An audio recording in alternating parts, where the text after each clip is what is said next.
Well, welcome everyone, and thank you for joining our Trailblazers webinar today.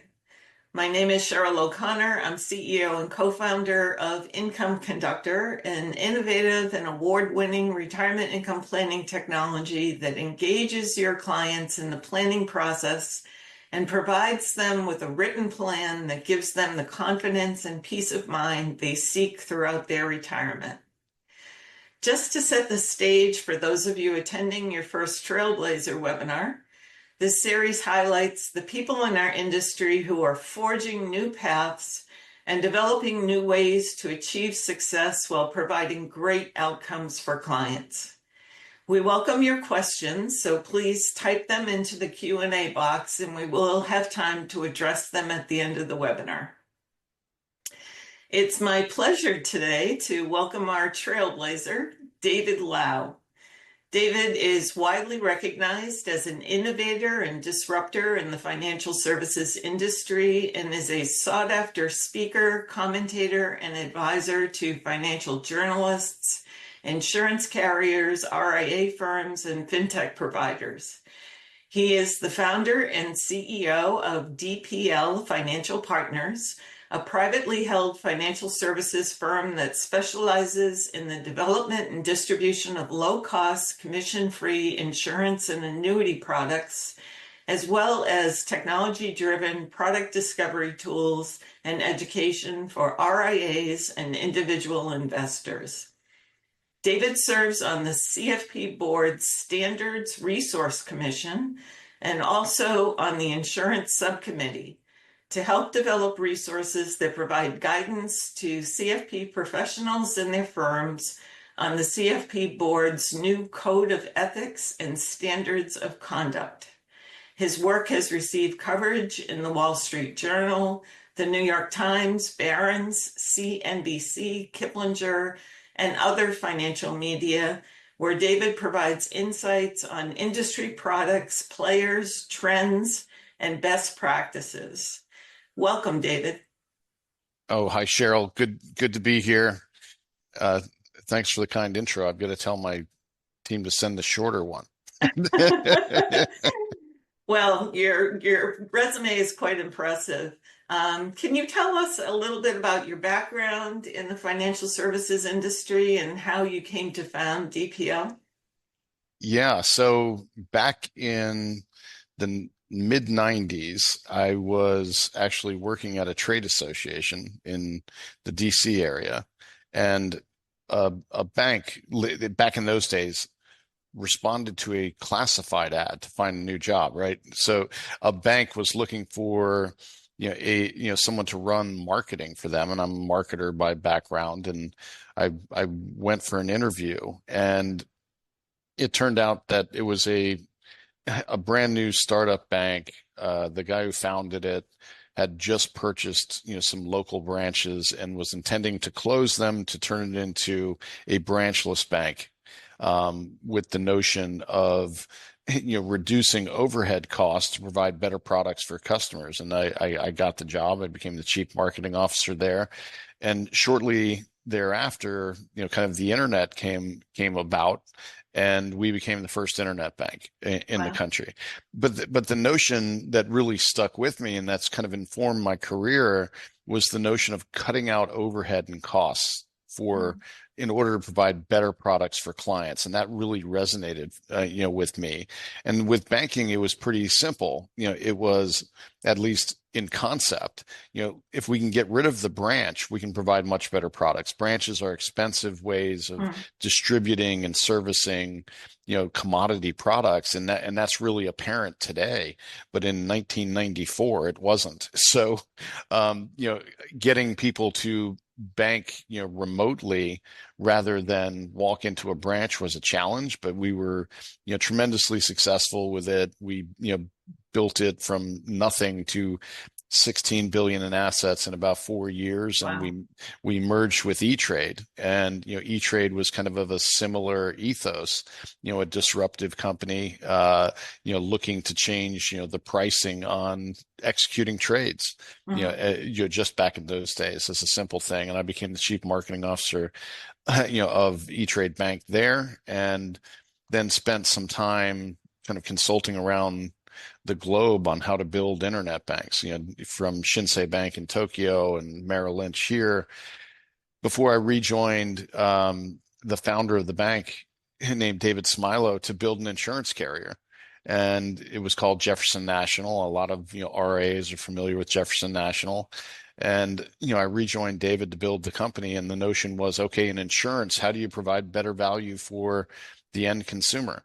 And the notion was you get rid of the commission. So the big inefficiency in insurance is the commission. So the commission drives 80% of the cost of an annuity product. It drives a similar massive cost, particularly in the first year of a cash value life policy.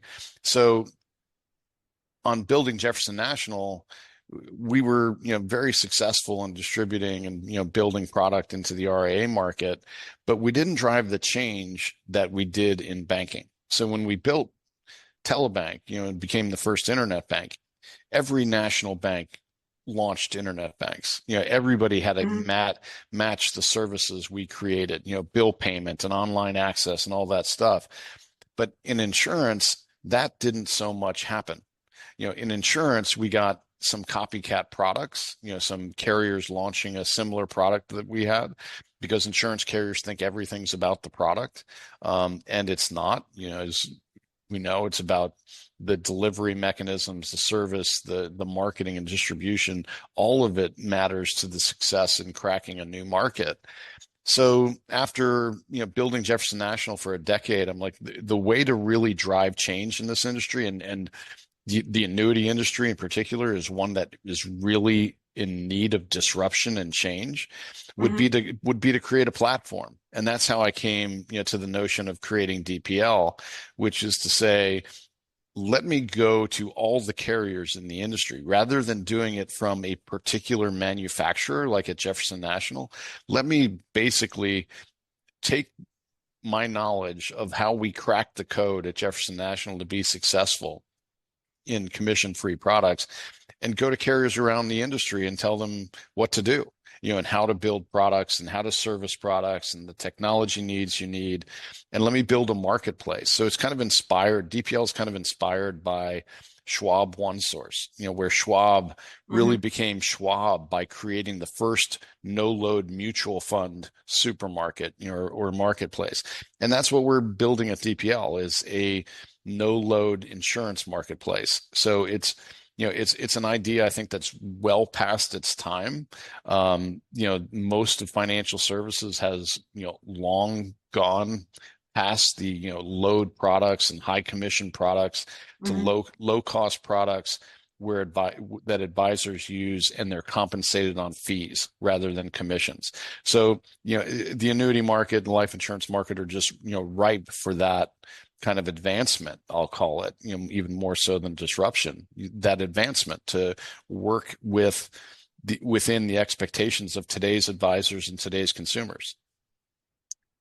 So I keep hearing driving value Yes. for the end consumer, which, that is a mantra today with fee compression and things like that. I mean, we've seen the shift. We saw the shift early on, in the 90s, from commission, like you say, commission-based load mutual funds into fee-based products.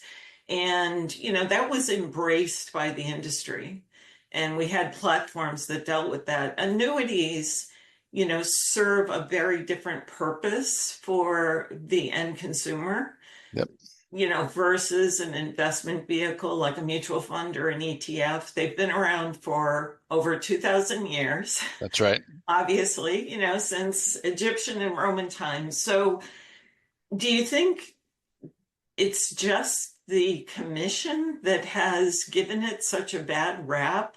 I mean, there are so many debates around annuities right now. It's like the product itself serves a very different purpose than an investment portfolio. So do you see it's just the commission that's kind of keeping people away from it? The one word answer is yes. So in now 20 years of working with RIAs and no load insurance products. The first question, 99.9% of the time when you talk about, to a RIA about what we do Mhm. is, can I get paid? And the answer is yes. And then question number two is, how do I get paid? And then you can explain how you can pull the fee from the product. They're fee-friendly products. We've, worked hard with carriers to do all that. And then you can have a conversation, but I think that compensation, for the RIA, where, many RIAs in the past would call it annuicide, using annuities, and you're losing revenue by Mhm. allocating to annuities, made them kind of a non-starter. And then the commission makes them controversial, right? Because you can have bad sales practices. You would read forever, in newspapers, articles about, some, poor retired person who got taken advantage of by an insurance salesman, bought an inappropriate annuity. So when you have big commissions, you can have incentives for poor behaviors.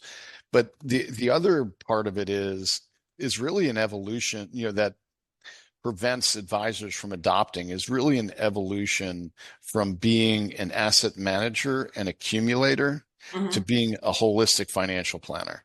And that's new, right? That's relatively new. The industry, you see all these big trends happening, in the industry. And one of them is, the whole evolution from the financial professional being a salesman, selling, the hottest stock picks and the hot fund manager and all of that back in the 70s and 80s, to starting to, work on advice and utilize, mutual funds, then utilize ETFs. I mean, even ETFs were controversial in the Mhm. beginning, if you remember. I mean, because the financial advisor was saying, as a fiduciary, it's my job to try to outperform the market, and my value in choosing investments is picking the best managers. And then ETFs come along and there's no manager, and they're not trying to beat the market. They're just trying to get the market. And so it was controversial. Can you use them as a financial advisor, operating as a fiduciary on a fee basis, you know, providing advice? What advice am I providing then? Right. And that became a question, but it wins out because ultimately it's better for the consumer. Like the low cost, get Yeah. the market return. It's better for the consumer. That's been proven out. And it's the same with annuities. Annuities are academically proven out. They're better for generating retirement, economically better in generating retirement income than fixed income.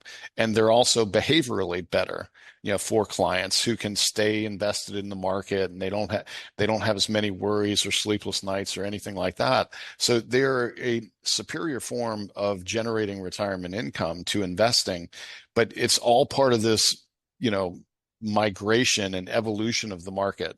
Yeah. So the financial advisor is now not just managing investments to build wealth.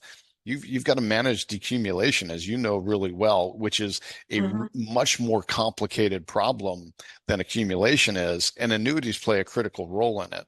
And I think now, as advisors can get paid, they're low cost, transparent, they work, within an AUM model and their fiduciary products, along with the fact that advisors are now holistic wealth managers and financial planners.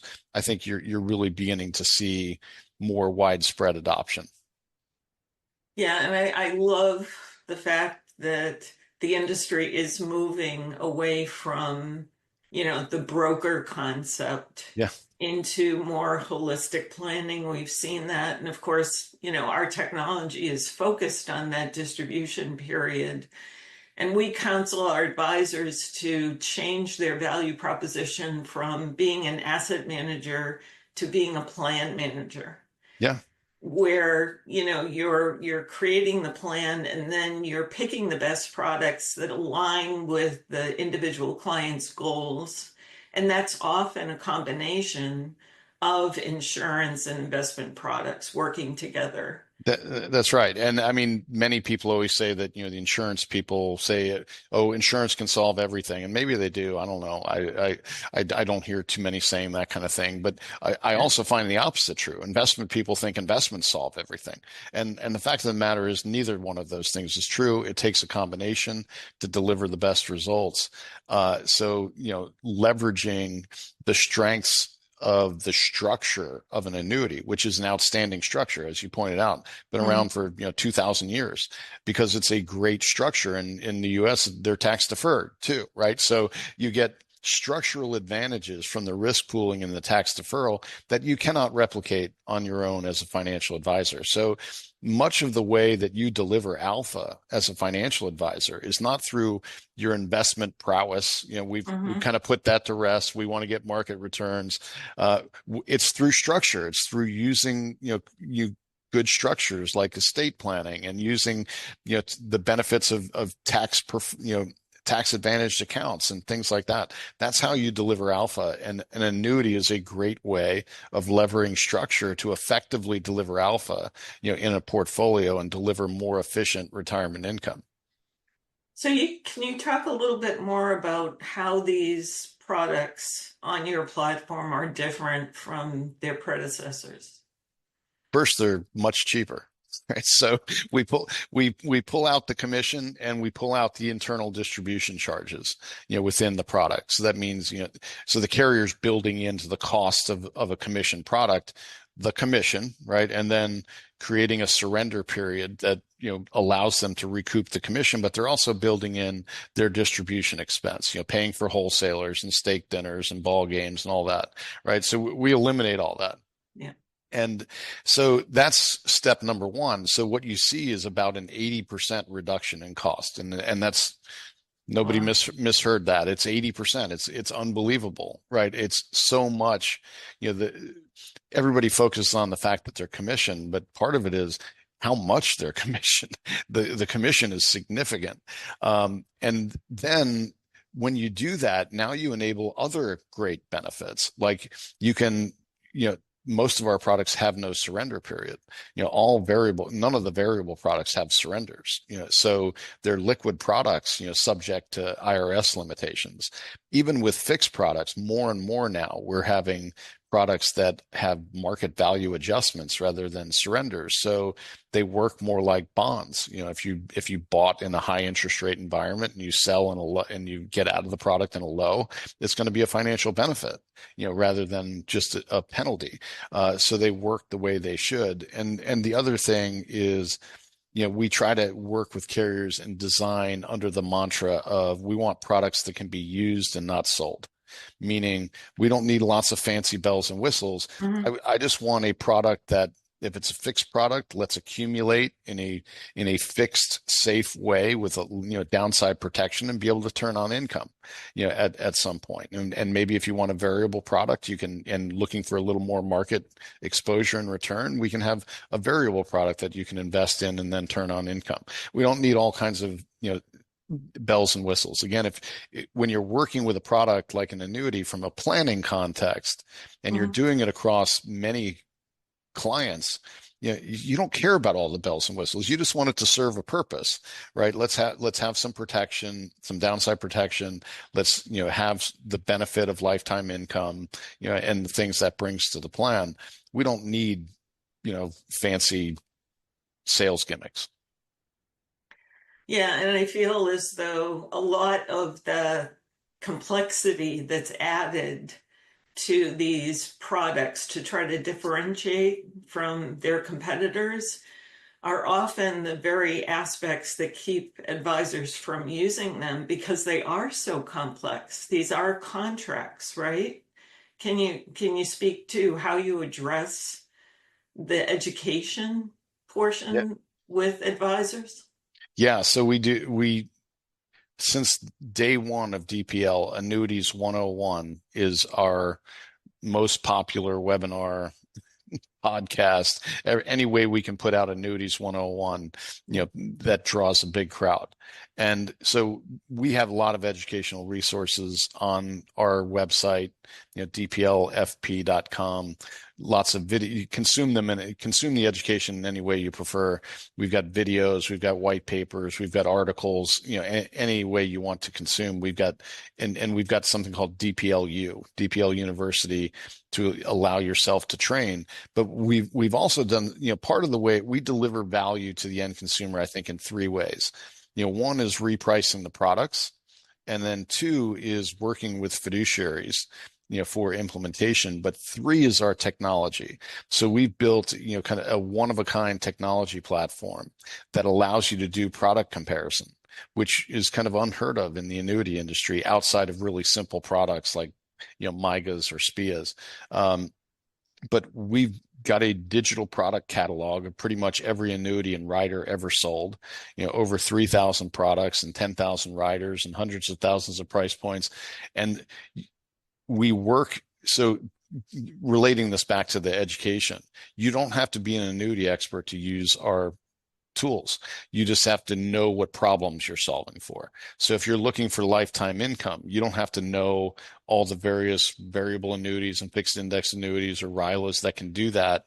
You just tell us a few data points about your client, what you're looking to accomplish, and then we'll tell you the best product. And we don't care what kind of product it is. It's what will be most efficient in meeting the goal that you've given us. So that's one big way that we help with education is we eliminate the need for it. So we let technology do the hard work of understanding how the product might work. And you assist them with the 1035 exchanges? Yeah, and 1035, we actually have a tool for 1035 exchanges, which is, often a great way for advisors who haven't used annuities to kind of get started, so to speak. If your clients likely own annuities, it's a $5 trillion market, whether you know it or not, your clients probably own an annuity.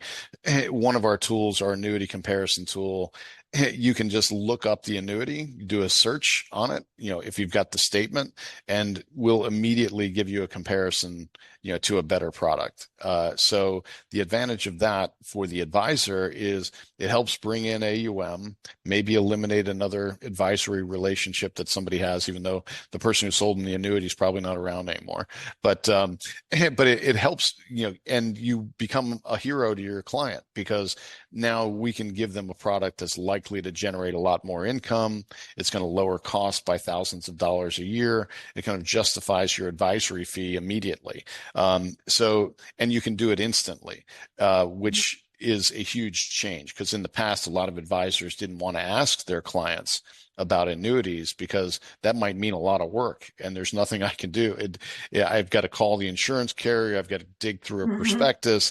I've got to try to figure out what the heck it is my client owns. Here, we can give you that instant comparison, literally within seconds. Wow. That's great. We do have a question in regards to the cost. Steve asked, referring back to your 80% number, is that the percentage of total cost? I guess that would vary with each product. Bottom line is the impact on IRR, correct?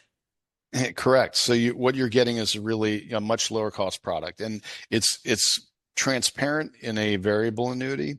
So if you look at variable annuities, the average M&E, which is simply the mortality and expense, the ownership cost of the product, not any riders or anything like that, or any of the investments, is 142 basis points on average in the industry. Our products, that we have, our variable annuity products, range from 0 to about 35 basis points a year. So you're taking, over 100 basis points of cost, out of the product. And that's where, I come out with the 80%. In a fixed product, you're going to see it in higher interest rates and higher payout rates. But because fixed products are spread products, you don't see that explicit fee. I'll say the cost of the insurance parts are the same, right? It's still, the cost of guaranteed income is still the cost of guaranteed income, but the ownership of the product is far less. Great. All right. So can you talk about the breadth of product selection that you offer, and what do you find are the top sellers with advisors? Yeah, so that's great. We work with over 20 carriers. We have more than 80 products, of all types. That was part of that was part of why I wanted to do this, because at Jefferson National we had a very limited product. And we've got fixed every annuity type available.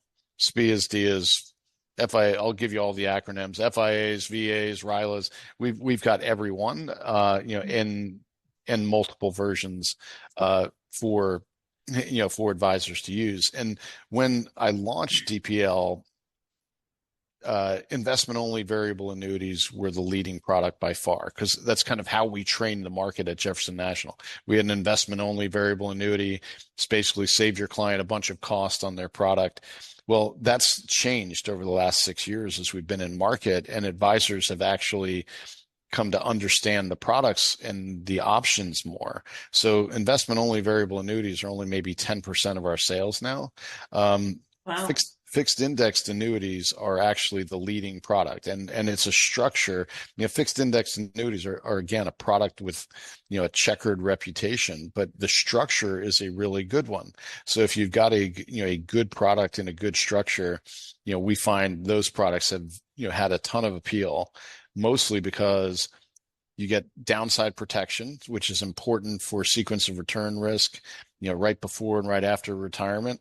And they Mhm. pay really attractive income rates. You can get often better payout rates in an FIA than you can even in a SPIA. So that product type has been, really popular. It's 50% of our sales, approximately, these days, with financial advisors, because they work so well with a plan. And with the interest rate environment lately, you've probably seen a Yeah, rise in those sales. yeah, and totally, because an annuity in any interest rate environment is always going to be more efficient than fixed income and generating income, but Hmm. kind of the sticker value is really high right now, right? Because interest rates are higher. But Yeah. so if a lot of annuities, which I love, have deferral credits like Social Security. If you delay taking income, the payout rate goes up. So if open one of like my favorite product types with the fixed index, you know open one for a 60-year-old client, and start that sequence of returns protection prior to retirement, and let some deferral credits add up before taking income, whatever, between 65 and 70, and you're going to wind up right now with a payout rate that's 8 to 12%, guaranteed for life. I mean, that's a tremendous value. I mean, and again, I always like advisors say, "Oh, I can do what an annuity can do with my investments." It's like, no, you can't.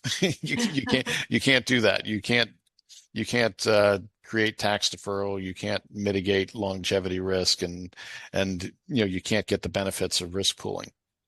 So those rates are, to your point, in the high interest rate environment, a Mhm. great time to lock in annuity rates right now while rates are high, because those payout rates are tremendous. So Richard has a question. Are you an approved IMO or have relationships with independent broker-dealers? We are we are not an IMO, so we are somewhat, a lot of people make the analogy, but we're not an IMO because we don't work with commission products. We do work with a lot of RIAs who are hybrid, Hmm. and have their broker dealer. We can also help you break away from your broker dealer, because we can migrate your old book of business into fee-based product. And the way the advisors get compensated is now the annuities AUM. So you can fee bill on, this new breed of annuities, just like you can any other investment. And, we facilitate that. It happens, either directly out of the product, or it's integrated into your portfolio management system and centralized. But, we can definitely help, people who are, looking for outsourced, insurance capabilities. That's great. So We're at the half hour. As usual, it's gone way too fast, but maybe you can leave us with some thoughts on where you think the annuity business is going in financial services. What do you think the future looks like? Well, I really hope it goes fiduciary, right? So that's and goes fee based. And I mean, not because that's the business I built. I built the business because that's the right thing to do for consumers. And there's everybody probably is aware there's a new DOL rule being proposed. The industry is fighting it tooth and nail. We're probably Mhm. the only distributor of annuities that is completely for the fiduciary rule, because I care about consumers, and and ultimately I think it opens up the market. If I make this statement a lot, if annuities had always been commission free, everybody would own one. They'd be non-controversial. They're such a valuable part of a financial plan, and provide such unique benefits to a financial plan. They would be non-controversial. Advisors would use them all the time. Academic support for annuities is universal, Mhm. and and I think for the industry, it really needs to adopt a fiduciary stance and endorse being fiduciaries. And I think that ultimately helps overcome the stigmas that have been created over the years by commissioned and non-fiduciary behavior. So I think it expands the market by multiples, once the industry will embrace fiduciary low cost product. Well, thank you for sharing your insights, David, and for your innovation in this area. I hope it's been useful for our attendees to hear what you're doing and what's ahead for DPL.